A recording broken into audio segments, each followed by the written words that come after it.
Sorry, let me get my recording going. There we go. So pathogens, okay? Remember pathogens, those are anything that the body senses as foreign, right? Often something that can infect the body.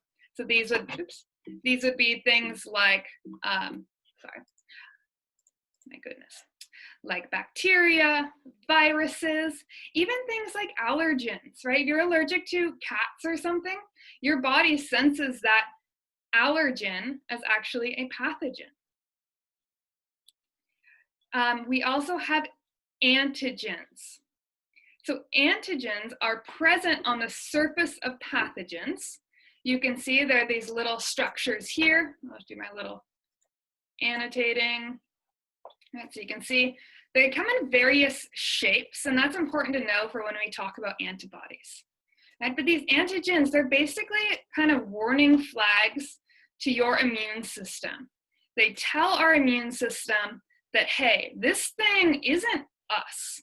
It's a foreign invader, and we need to do something about it. And these antigens are made out of a variety of substances, but they're often made of protein. It's very bad handwriting, I apologize. Using my mouse. Now, antibodies. So you learned about antibodies. Antibodies were those Y-shaped little proteins that are actually produced from a cell we're going to learn about today, and those are B cells. So B cells produce these Y-shaped structures called antibodies. A good memory trick, if you I always do this in the classroom and I get lots of giggles / laughs, right? But if you stand up and you throw your hands in the air, right? Yay, you look just like an antibody, okay? So that's how I remember. Antibodies, hands in the air, you look like a Y, versus antigens. See, the little hands. Okay, so we'll talk about B cells producing these antibodies. And what these antibodies do is they actually hook onto specific antigens that are on the surface of this pathogen. See at the end of this antibody, how this kind of curved shape perfectly matches this antigen? That means it's going to grab on and hold on to it, almost like handcuffs. All right, so this little pathogen here will end up being surrounded by millions, thousands or millions of antibodies, all holding on and handcuffing it. Once it's fully handcuffed, it calls in, I should make it a different color, it calls in a white blood cell to come in and actually consume, looks like a little Pac-Man, this pathogen and destroy it. All right, so this would be a white blood cell.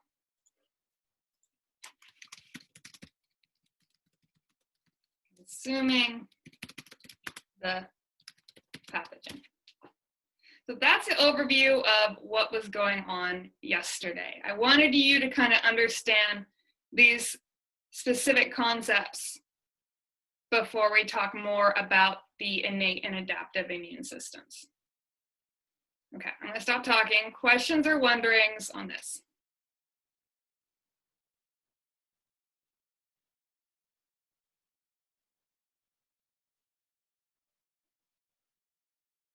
Okay, and I assume you guys can see my screen, I hope.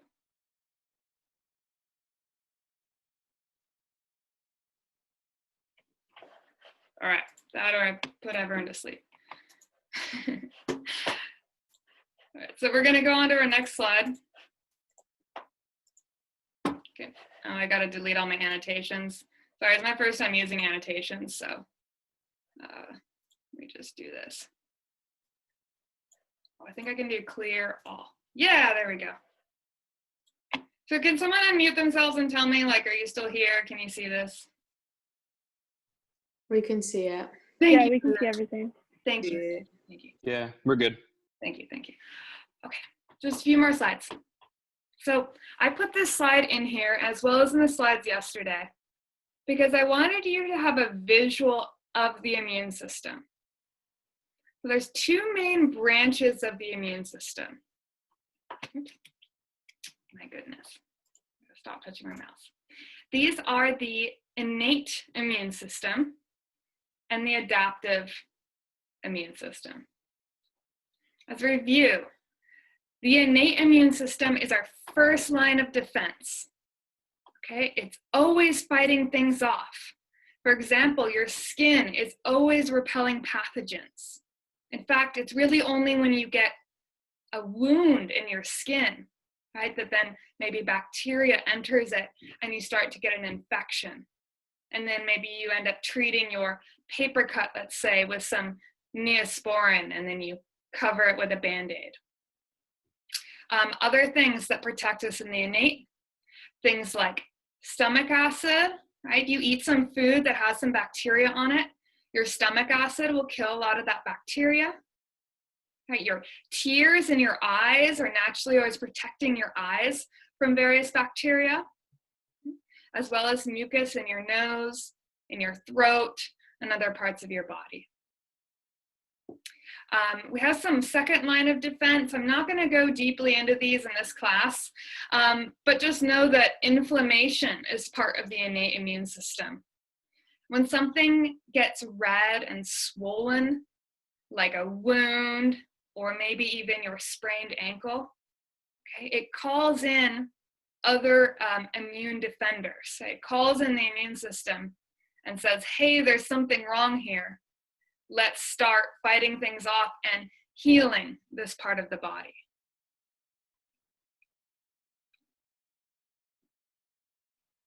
So now look at the adaptive immune system. And that's what the next three slides are on, which I believe there's only three more, guys. So we have sort of two responses here. One, in the fancy terms, it's called humoral. That means having to do with antibodies. And the other having to do with specific types of T cells.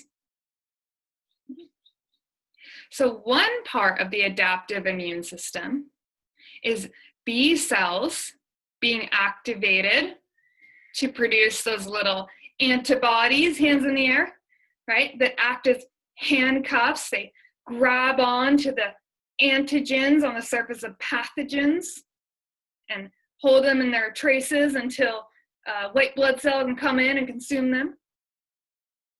And some new cells we haven't talked about yet, called helper T cells and killer T cells. Fancy term for that is cytotoxic T cells. So let's kind of focus in onto this adaptive immune system branch.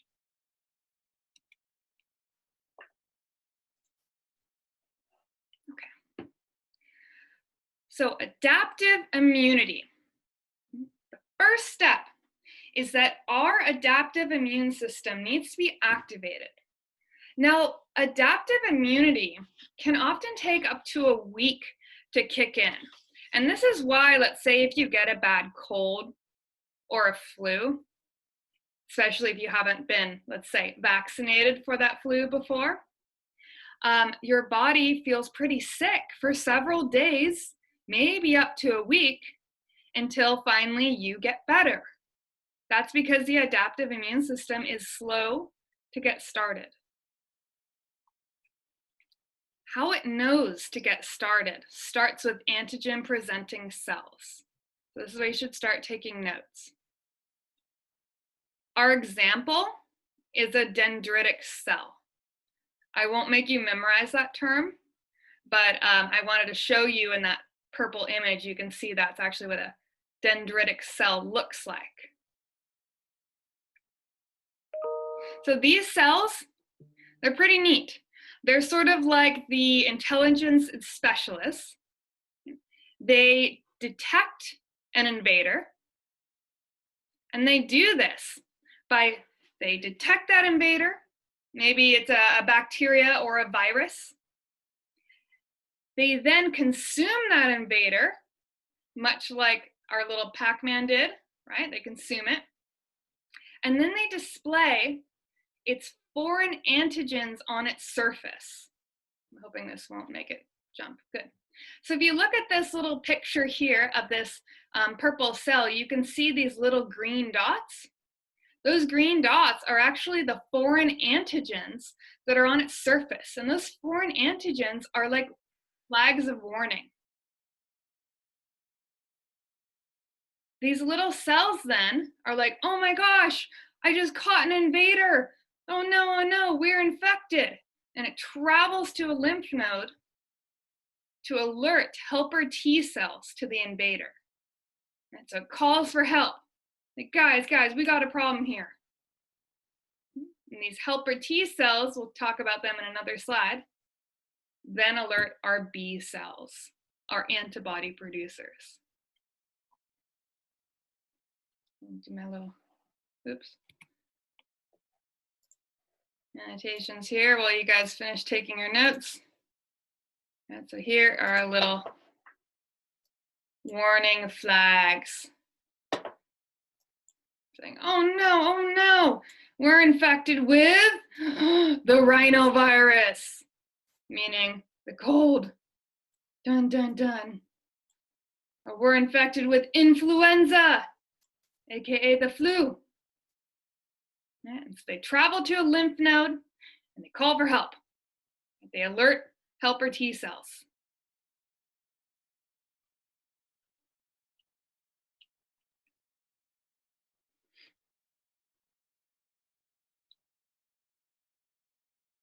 Does anyone want me to wait?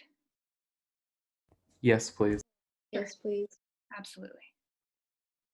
And we only have 2 more slides, guys, so thank you.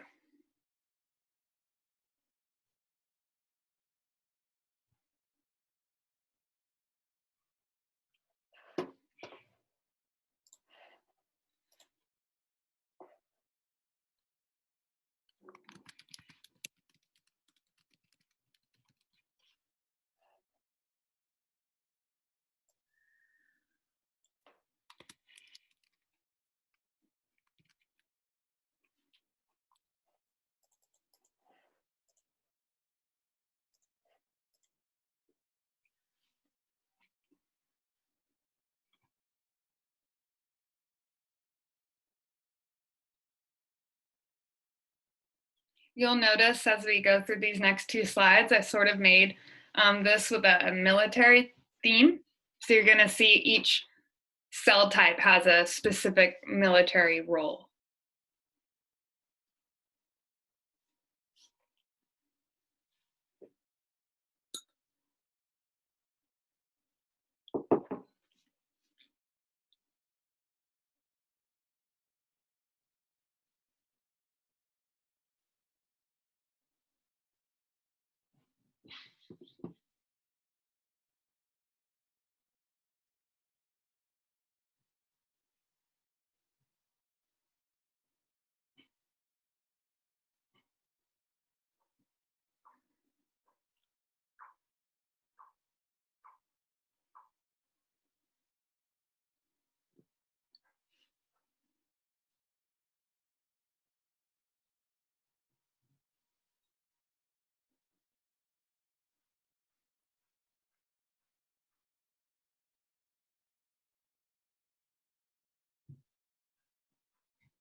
Am I okay to click? Yes. Yeah.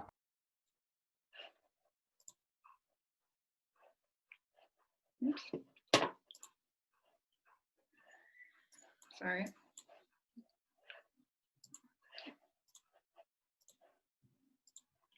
All right. So, second to last slide. This one's a lot shorter. So our to recap, our antigen-presenting cells detected and consumed an invader, and then carried those flags of warning, the antigens on its surface, to a lymph node. It then activated helper T cells, which we'll talk about on our last slide. And those helper T cells activated B cells. So let's talk about B cells, also known as part of humoral immunity. Okay, and humoral immunity means antibody-derived immunity. So B cells, so that stands for bone marrow-derived cells, and that's because these cells are made in your bone marrow. Right? So in the middle of all of your long bones in your body, like your femur and your radius and so on, and your tibia and such, you produce B cells. So why are B cells important? So plasma B cells, these are the new B cells, they produce antibodies. Okay, we've talked about antibodies. We know they're the handcuffs that grab onto antigens on the surface of pathogens. Okay. But plasma B cells, they're kind of slow. It takes them a little while to kind of get all the guys on the tank and load up the missiles, and they're sort of struggling.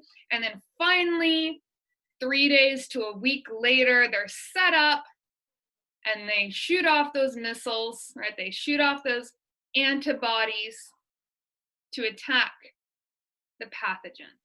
And again, that's why you're often sick for a few days when you get a new strain of the cold or the flu, until your body mounts a defense.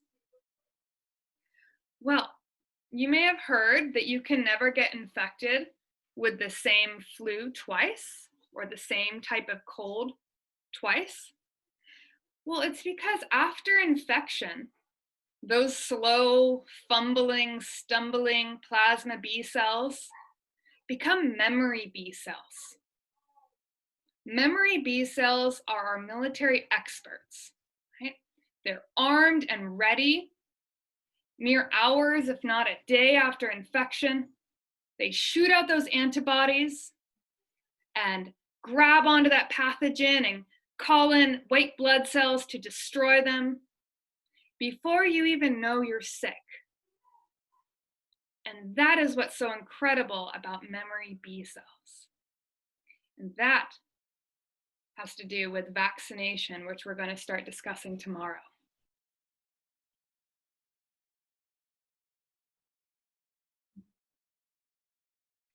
Following this slide, we're going to have one on T cells, and then we'll be done with this mini lecture.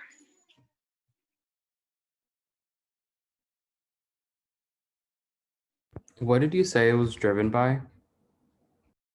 For the memory B cells? Yeah. So memory B cells, they essentially are plasma B cells that have transformed into experts, and that is after you've already had the infection. So for example, you can't get the same strain of flu twice. Or back before vaccines were a thing, if a child got, let's say, measles or chickenpox, right, they can never get it again because they have memory B cells. Does that answer your question? Yeah. Okay. So now I know many of you may have gotten the chickenpox vaccine when you were a child to create memory B cells to keep you from ever getting the chickenpox.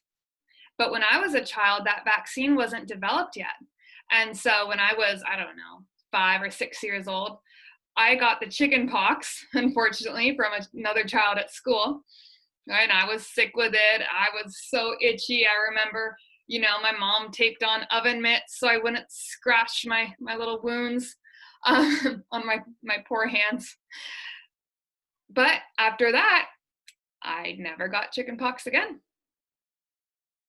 because memory B cells. But your experience, if you got the vaccine, was a lot less itchy and painful than my experience.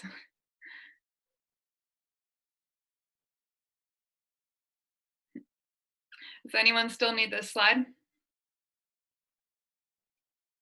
No. Last one. Yay! Okay.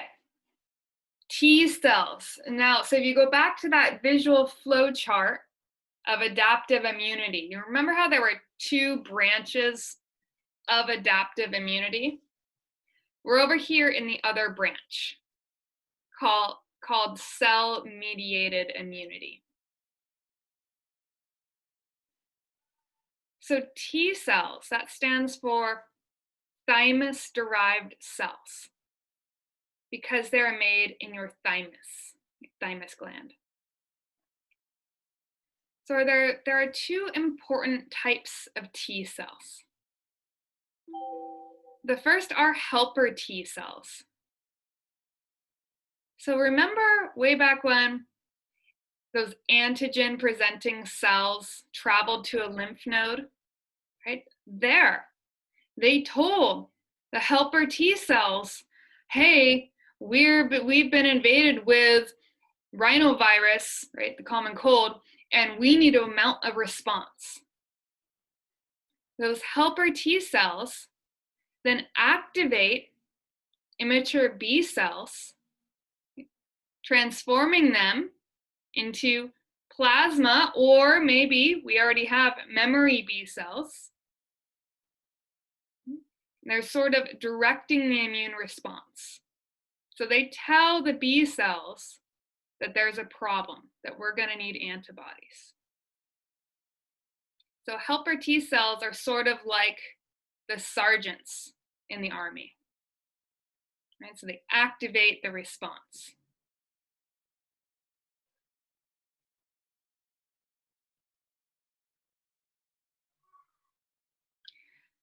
Now, cytotoxic, also known as killer T cells, they destroy infected cells and also cancerous cells. So let's say you have some sort of, I don't know, a muscle cell that has been infected with the influenza virus, right? At that point, if that cell is actively harboring and holding the influenza virus, or maybe at that point it's been hijacked and it's actually creating more copies of the influenza virus, right? Killer T cells will come in and destroy those infected cells. By taking them out, it helps the body recover faster. They also notice if there are cells that are unhealthy because they become cancerous, and so they destroy cancerous cells. Now at that point, they're sort of like new soldiers. Again, it takes them a little while to respond. But just like our B cells, after infection, they become memory T cells. So they remember that specific strain of influenza, or maybe that strain of chickenpox, and they're always ready to kill any infected cells in the future. And so they respond instantly instead of taking up a week to kick in.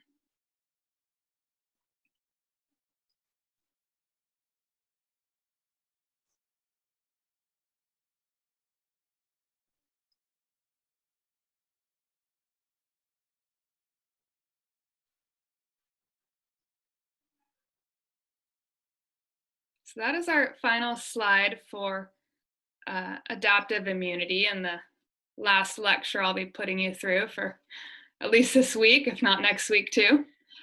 Any wonderings or questions on the adaptive immune system?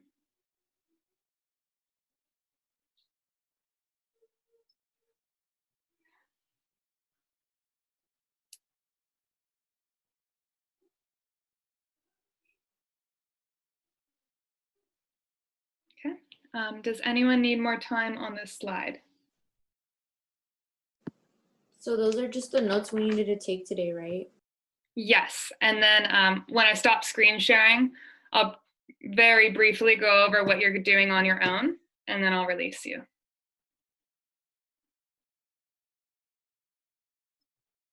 Okay, does anyone still need this slide? No. Okay. No. All right, so thank you for bearing with me. Appreciate it. I hope my explanations helped your understanding. So let's go back to our Canvas page and check out what you'll be working on for the rest of the period.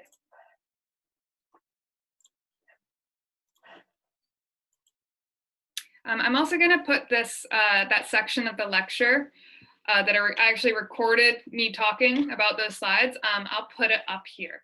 So if you want to hear my explanations again, it should be posted later today. I'll make a YouTube video.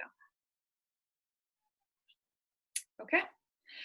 So things you'll be doing on your own. This should say step 4, sorry.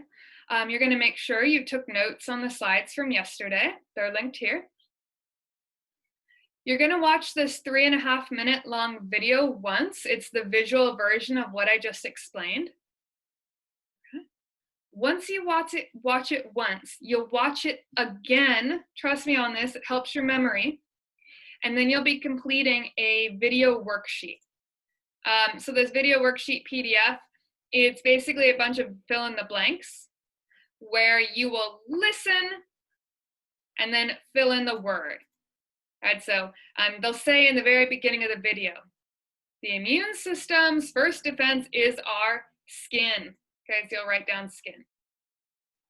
It's only 10 questions, so it's pretty short. This is going to serve as a memory guide to help you for when you work on our competency. Lastly, I have a short 8-question timed quiz that's going to be on these slides, the intro to immunity, with the innate immune system, pathogens, antigens, and antibodies. You won't be quizzed on the adaptive immune system until tomorrow. Questions? So we're not filling the rest of the organizer out today? Oh, good question, Daisy. Part of tomorrow's work is finishing the organizer. Okay. Other questions or wonderings?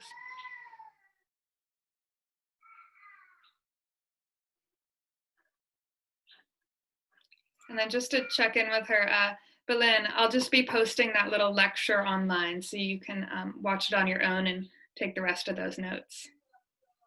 Okay, thank you. Sure. Okay. All right. Last reminder, over the weekend you were supposed to get your syllabus signed and do that short intro to medical interventions worksheet. Both of those are found in your assignment, so make sure you get those filled out and submitted. All right.